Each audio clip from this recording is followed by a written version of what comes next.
আসসালামু আলাইকুম সবাইকে, কেমন আছেন সবাই? তো আজকে বাসায় হঠাৎ গ্যাস চলে গেছে, কি করব ভেবে পাচ্ছি না কিভাবে রান্না করব।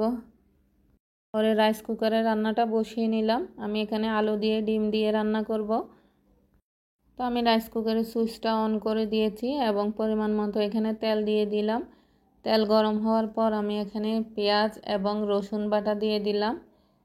তো আসলে আমি শুধু ডিম রান্না করতে চাইছিলাম, কিন্তু দুই বেলা একসাথে রান্না করব, তো ডিম আর আলু একসাথেই রান্না করে ফেলবো, একটাই হয়ে যাবে।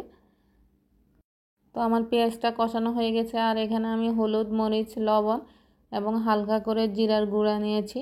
এখন আমি সব কিছু দিয়ে নিয়েছি, দিয়ে আমি একটু মশলাটা কষিয়ে নেব। সামান্য পরিমাণ পানি দিয়ে দিব যাতে মশলাটা পুড়ে না যায়। তো আমি 2-3 মিনিট জাল করে নিব। 2-3 মিনিট পর আমি দেখলাম একটু নেড়ে চেড়ে আমার মশলাটা কষানো হয়ে গেছে, তেল উঠে গেছে। আসলে লাইটিংয়ের কারণে ভিডিওটা ভালোভাবে দেখা যাচ্ছে না।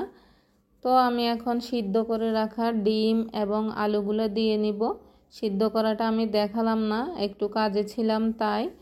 তো আমি এখন দিয়ে নিলাম ডিম আর আলু। জানি না এই রান্নাটা কেমন হবে, তো আশা করছি ভালোই লাগবে।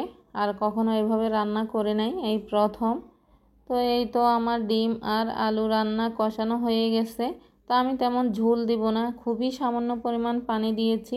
এটা মাখা মাখা টাইপের হবে। এই তো আমার রান্নাটা হয়ে গেল।